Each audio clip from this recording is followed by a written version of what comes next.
Good evening, everyone. I am Nishimura Yasutoshi, Minister of Economy, Trade and Industry of Japan. Chairman Sawada, thank you for that kind introduction. And let me first extend a warm welcome to everyone who traveled from the United States to join us here. Most notably, Mr. Sudan Clark, President of CEO of the U.S. Chamber of Commerce, and Douglas Peterson, Chairman of the U.S.-Japan Business Council. I also wish to thank Ambassador Emmanuel, Chairman Sawada, and other participants from the business community in Japan for joining us tonight. Since assuming this post, so far I have made working visit to 5 US cities, namely Los Angeles, San Francisco, Washington DC, Las Vegas, and Detroit. Every time I visit the United States, I am impressed by the dynamics radiating throughout the American economy and society. This year's U.S.-Japan Business Conference marks our 60th meeting. The first time this conference convened was in 1961, so as I mentioned earlier. I was born in 1962. So the U.S.-Japan Business Conference has been organized for roughly as long as I have been alive. I have lived my life taking on serious challenges, and international affairs also present an array of challenges. I face the challenges in my own life together with friends I trust. The same is true for Japan, which faces us to international challenges alongside with our steady friends, the United States. Today, let me speak about 3 kinds of cooperation that foster trust. The first of these is cooperation among individuals. This is a cornerstone for our bilateral relations. My first encounter with the United States in earnest was when I studied at the University of Maryland about 30 years ago. I was struck by the openness, the diversity, and the broad-mindedness of the United States, recognizing these as the driving force behind the most affluent country in the world. I also faced a significant hurdle during my graduate studies in the United States, namely massive reading assignments. At the pace of one heavy specialist book a week. Before exams, I had to review more than 10 such books. Then some American friends and I split the work up among the 4 brothers, with each contributing the summaries of the sections we were responsible for. We overcame that tough ordeal through the 4 of us cooperating in this way.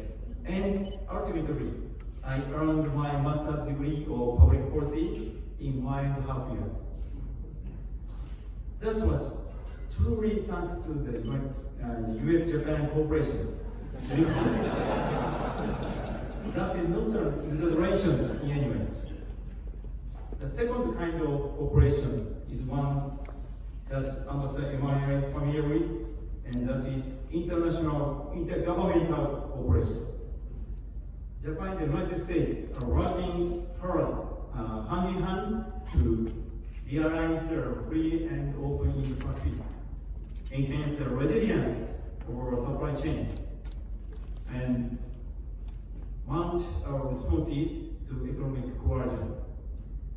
Intergovernmental cooperation is also the accumulation of cooperation among individuals. For example, the Economic 2+2, an initiative to reinforce our economic security, is led by my good friend, Commerce Secretary Raimondo, and myself. We continue to take the initiatives to set out a direction for Japan and the United States to proceed. I do the same with Ambassador Tai in trade, as well as Secretary Granville in energy. Working with three powerful American women is no easy task. But I have been managing it thanks to being seasoned by my wife and three daughters, all four of whom have studied in the United States and are experienced with American style education. And yet, something is missing.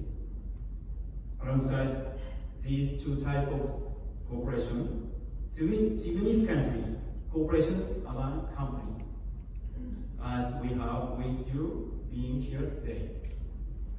That is the foundation for the solid alliance between Japan and the United States.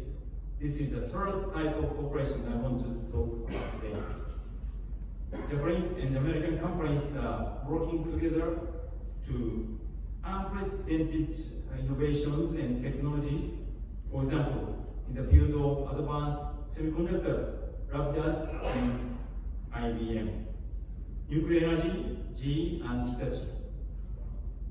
Entrepreneurs from Japan and the United States have the power to overcome the great challenges that we are now facing, such as climate change and energy crisis.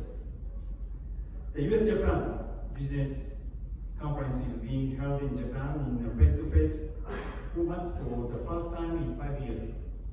I look forward to this conference being an opportunity for you all to deepen your bonds of friendship with each other and make your relationships of trust even more solid. Last but not least, let me introduce tonight's dinner's menu. Although I am not a chef, there is a dish that signifies the strength of Japan-US partnership. That is rice soup, which features mussels and scallops from off the coast of the Sanriku area in the Tohoku region.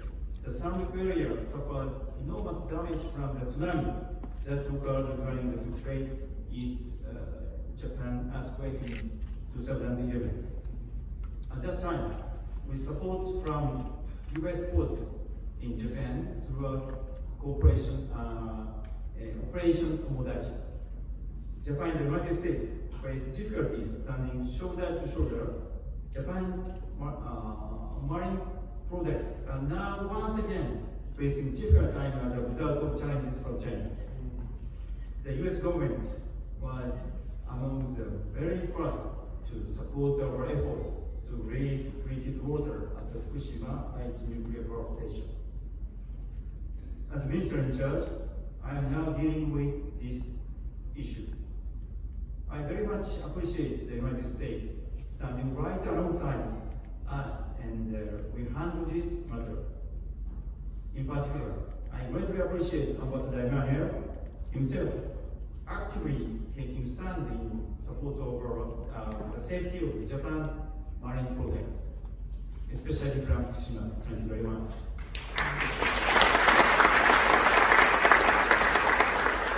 I hope that through this meal tonight, you feel just how robust the Japan-US partnership is.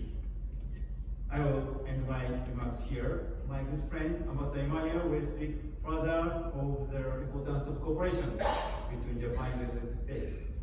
Thank you very much for listening.